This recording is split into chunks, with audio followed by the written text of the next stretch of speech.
Hey guys, I am here with a review of Lego Star Wars Mandalorian set. 75312 Boba Fett's Starship comes with 593 regular pieces. It retailed for $50 in the US in 2021 when it was released. Comes with Boba Fett and the Mandalorian. This is the only set I know of which includes both of these most famous of the Mandalorians. The back of the box shows some of the features of the set, which we will get to. But first, let's take a look at the extra pieces, instructions, and stickers. There are a few stickers to the set, 9, if I'm counting correctly. Most of them go on the ship itself. One of them does go here on the frozen Carbonite pig guys. I don't mind too much that it is a sticker rather than a print. Of course, printing would be more preferred on this kind of part, but I can definitely accept sticker. So we did get a cape for the Mandalorian, so it also comes in one of these cardboard holders. Orange piece puller, quite a few extra pieces. Some of these are stud shooters, so not quite counted as extra pieces, but still a very good amount of extra pieces for a $50 set. Nothing super special, but still, it's quite decent. Again, some of those red ones will be stud shooters, but not all of them. Then we also get this pack of helmet accessories, which can fit on either of them, but I believe it's supposed to be fitted on Boba Fett only. I don't remember the Mandalorian having such things. So for the instruction booklet, the instructions are not super easy. These firefighter ships, they do fire spray or whatever type of ship this is based on. They do have some interesting angles, especially for this rear piece, so it's not the easiest of builds, but also not so difficult. And I want to point out a mistake I noticed. It's kind of rare to see such a mistake, but on step 147, I show them showing this white piece and saying to put it there. And then 48 and 40, sorry, pages 100 and 101 are a sub-build.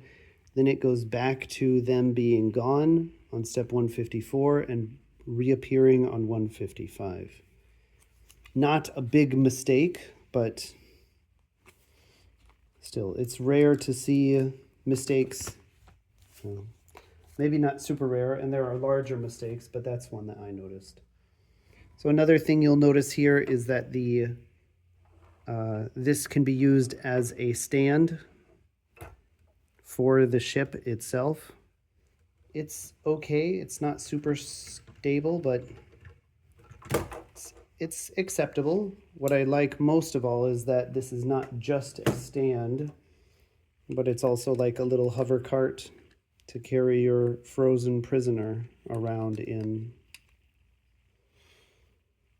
Very handy, very nice, excellent dual use of this kind of thing. It's not super interesting by itself, but it is the kind of thing Lego would include in a set.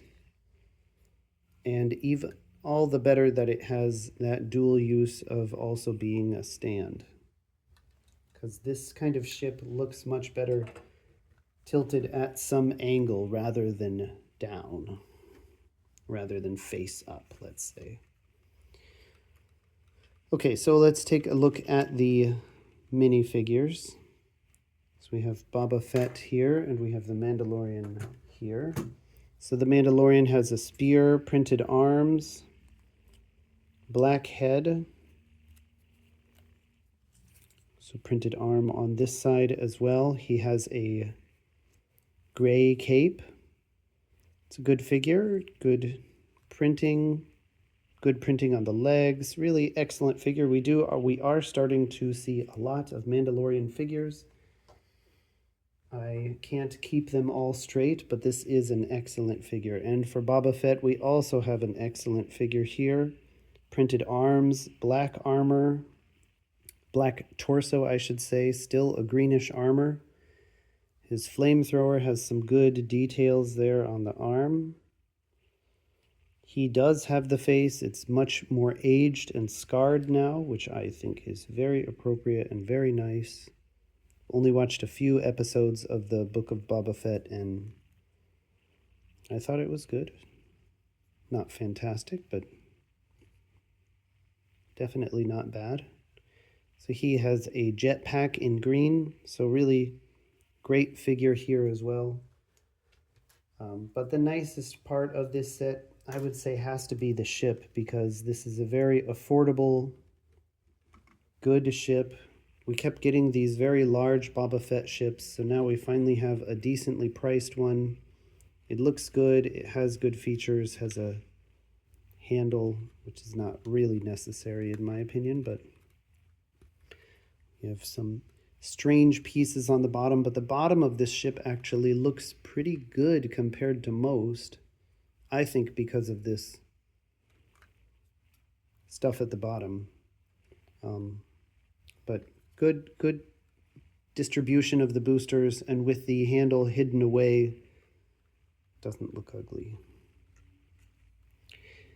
So likewise, the ship is a little simple here.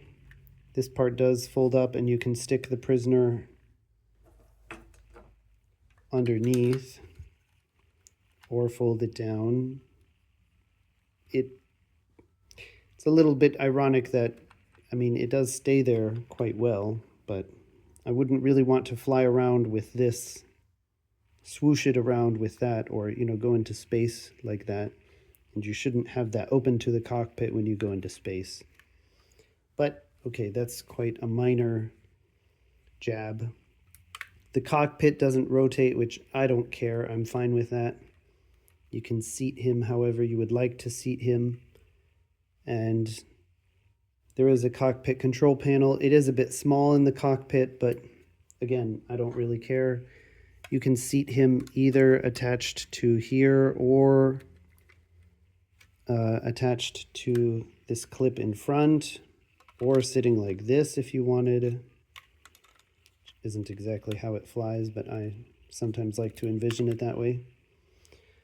So I think it's very good for the price. It's been a long time since we saw a very affordable Boba Fett ship. In the very first wave of Star Wars, or the second wave or something, we did have Boba Fett's ship, and just by comparison, that one was around $20 at the time and 200 pieces, so a similar piece to price ratio, but really lacking on details. Definitely not as good. So there's been good progress in the last years, but I also really didn't like the $300 or $250